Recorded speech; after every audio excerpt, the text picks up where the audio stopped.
What we're going to do is put the clean in it first, then the rust blast, and then the actual sealer itself.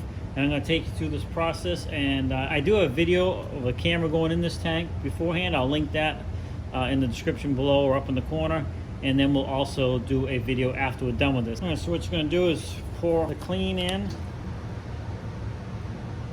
After you get these poured in, you do need to seal up all of these openings.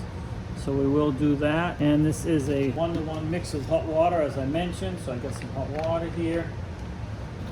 This 2-liter wasn't full either because it's only 2 quarts of clean. So it's about 2 quarts of hot water. The other thing they recommend is to put in some nuts and bolts. So I got a few big ones. What this is going to do is help loosen up any stuck on rust. I got a bunch of small ones here too.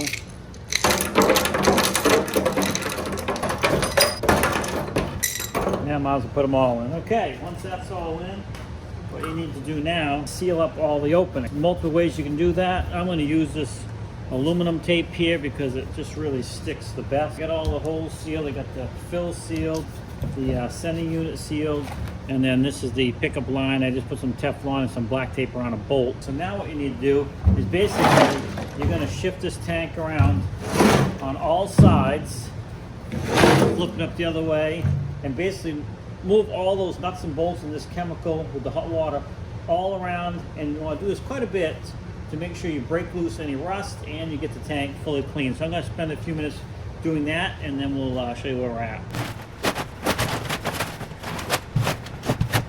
Another thing I'm going to let it do is sit on each side as well so that chemical can work into the metal. There wasn't a ton of rust inside this tank, but I do see some of the stuff that's dribbling out where I taped off is kind of rusty color. But it does say once you've done this to rinse the tank until it runs clear, so that's expected. It does say if you have a really bad tank, you may want to let this thing soak up to 24 hours. I'm not going to have that problem in this case, but I do want to make sure it's as clean as possible. The cleaner it is, the better your seal will be. All right, it's been soaking quite a bit. I've tripped it around several times over the past several hours. We're going to go ahead and drain it out. I'm going to drain it into this bucket here and then hopefully capture my nuts and bolts as well.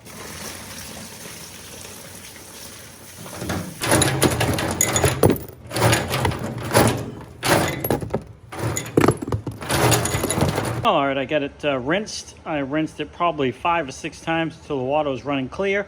Now we need to let it sit and dry to make sure it's thoroughly dry inside before we go into step 2. So a few days have passed. This is the rust blast chemical, which is part 2 of this process.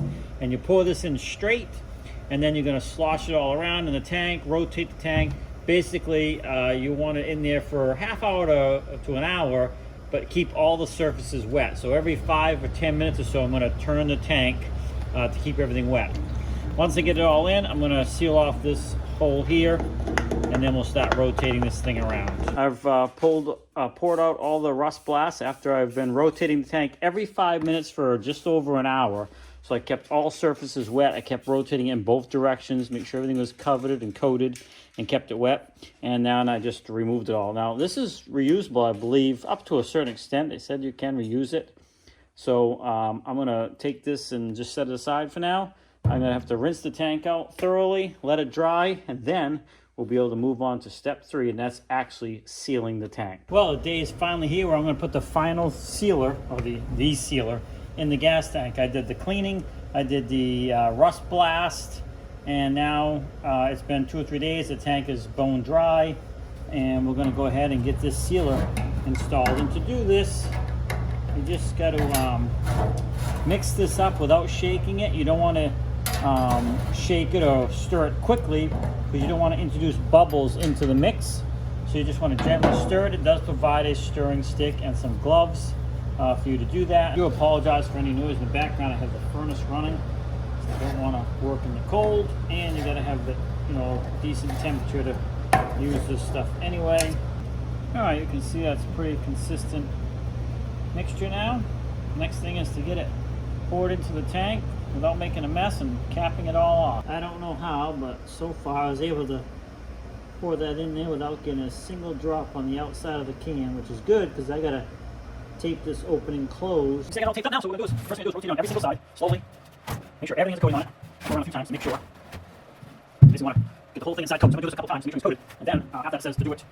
Supposed to rotate it around till everything is coated good, then pour off any excess, and then I think I said every 15 minutes rotate it so you don't have any puddling while it's drying. Now, one thing it tells you is when this stuff is setting up, it even tell you when you pour it out into the can, you don't want to put the cover back on the can because it actually creates a gas, and you can actually see my tape spots are actually bulging out just a little bit while I'm still trying to get it all mixed. So just be aware of that. All right, we probably have it pretty well done. What I'm gonna do is only remove this, pour out what I can back in the can, and then it says to also use the stuff you pour out to coat the outside of the tank wherever you want, because this stuff is no good. It's gonna cure now that it's been out in the air.